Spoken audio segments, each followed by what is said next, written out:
Hi hello నమస్తే అందరికీ welcome to మన ఏఆర్ బైట్స్. ఈరోజు మన ఛానల్లో చూడబోయే రెసిపీ కోల్డ్ కాఫీ. ముందుగా కోల్డ్ కాఫీకి కావాల్సిన పదార్థాలు: 1 table spoon coffee powder, ice cubes, 2 table స్పూన్ల చక్కెర, కాగబెట్టి చల్లార్చిన పాలు.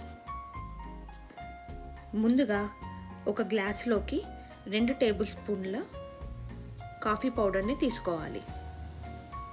తర్వాత అందులోకి 2 టేబుల్ స్పూన్ల చక్కెరని యాడ్ చేసుకోవాలి.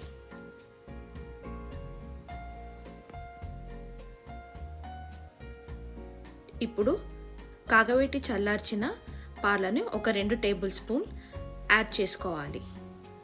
తర్వాత హ్యాండ్ బ్లెండర్ సహాయంతో ఈ మిశ్రమాన్ని ఫోమ్ వచ్చేలాగా మంచి క్రీమీ టెక్స్చర్ వచ్చేదాకా బ్లెండ్ చేసుకోవాలి. ఇందులోకి ఐస్ క్యూబ్స్ని యాడ్ చేసుకోవాలి.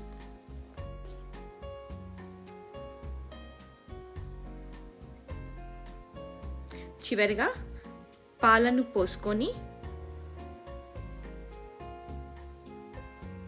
ఒక స్ట్రా వేసుకొని సర్వ్ చేసుకోవడమే. టేస్టీ కోల్డ్ కాఫీ రెడీ అయినట్టే. పిల్లలు స్కూల్కి వెళ్ళి వచ్చాక రీఫ్రెష్గా ఉంటుంది. ఒకసారి ట్రై చేసి చూడండి.